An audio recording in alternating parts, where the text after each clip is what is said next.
Hello students, welcome to our channel மாணவன் ஆசிரியர். இந்த விட நம்ம என்னோட பார்க்க போகிறோன்னு பார்த்தீங்கன்னா, காலாண்டு பொதுத் தேர்வு செப்டம்பர் 2024 10ஆம் வகுப்பு சமூகவியலுக்கான கவர்மெண்ட்டோட ஒரு அஃபிஷியல் ஒரிஜினல் கொஸ்டின் பேப்பர் தான் பார்க்க போகிறோம்.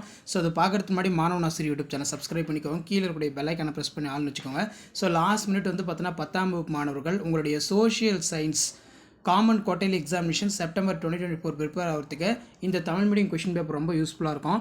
ஸோ டைமிங் வந்து 3 hours, மொத்த மதிப்பெண் வந்து 100 மதிப்பெண் கொடுத்துருக்காங்க. இதில் ஒரு மதிப்பெண் வினாக்கள் பொறுத்த வரைக்கும் 14. 1 மார்க் எப்பவுமே புக் பேக் நல்லா தரவாக படிச்சுட்டு போங்க. புக் பேக்லேருந்து கண்டிப்பாக 1 மார்க் வந்து பார்த்தீங்கன்னா உங்களுடைய குவார்டர்லி எக்ஸாமினேஷன் கேட்பாங்க. நீங்கள் எந்த டிஸ்ட்ரிக்டாக இருந்தாலும் சரி, கண்டிப்பாக இந்த கொஷின் பேப்பரை நல்லா தரவாக படிச்சுட்டு போங்க. இப்போ எக்ஸாம்பிளுக்கு வந்து 2 மார்க் பொறுத்த வரைக்கும் தயானந்த சரஸ்வதி, அதாவது சுவாமி தயானந்த சரஸ்வதி முன்வைத்த நேர்மறையான கொள்கைகள் யாவை, தக்கான பீடபூமி குறிப்பு வரைக, வானிலையியல் வரையறை, இந்திய வேளாண் பருவங்களை குறிப்பிடுக, இந்தியாவின் முக்கிய எண்ணெய் உற்பத்தி பகுதிகளை குறிப்பிடு, செம்மொழி தகுதி பெற்றுள்ள மொழிகளை பட்டியலிடுக, ஆளுநராக நியமிக்கப்படுவதற்கான தகுதிகள் என்ன, இந்திய அரசின் தலைமை வழக்கறிஞரின் சிறப்பு அதிகாரங்கள் 2 பட்டியலிடு, நாட்டு வருமானம் வரையறை, பன்னாட்டு நிறுவனங்களின் ஏதேனும் 2 பயன்களை குறிப்பிடு, உலகின் பிரதான போக்குவரத்து வகைகள் யாவை. ஸோ அதுக்கப்புறம் பார்த்தீங்கன்னா 10x550. ஸோ இதில் வந்து பார்த்தீங்கன்னா நமக்கு மேட்ச் ஷீட் வந்து கேட்டிருக்காங்க.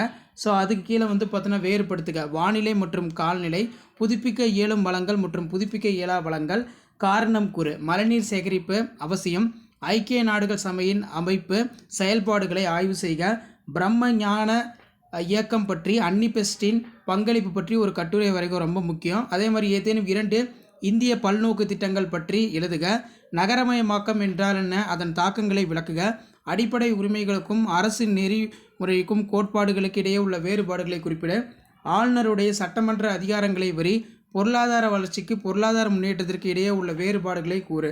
அடுத்து பார்த்தீங்கன்னா நியாயமான வர்த்தக அமைப்பின் கோட்பாடுகளை சுட்டி காட்டுக. நெக்ஸ்ட் வந்து பார்த்தீங்கன்னா டைம்லைன் கொடுத்துருக்காங்க. அடுத்து உலக வரைபடத்தில் கீழ்காணும் இடங்களை குறிக்கவும். இது நல்லா பார்த்துக்கோங்க. ஸோ அதுக்கு கீழே வந்து பார்த்தீங்கன்னா 2x8 16 பால்கான் போர்னா என்ன, அணிசரா இயக்கம். நெக்ஸ்ட்டு வந்து பார்த்தீங்கன்னா ராஜாராம் மோகன் ராய். ஸோ அது கீழே வந்து பார்த்தீங்கன்னா மேப்பில் வந்து மார்க் பண்ண சொல்லியிருக்காங்க. ஸோ இதான் வந்து பார்த்தீங்கன்னா 10th standard social science common quarterly examination 2024க்கான கவர்மெண்ட்டோட official original question paper. So மறக்காத வீடியோ ஃப்ரெண்ட்ஸுக்கு ஷேர் பண்ணுங்கள். மாணவன் ஆசிரியர் யூடியூப் சேனல் சப்ஸ்கிரைப் பண்ணி கீழே இருக்கிற பெல் ஐக்கானை ப்ரெஸ் பண்ணி ஆள் வைங்க. தேங்க்யூ.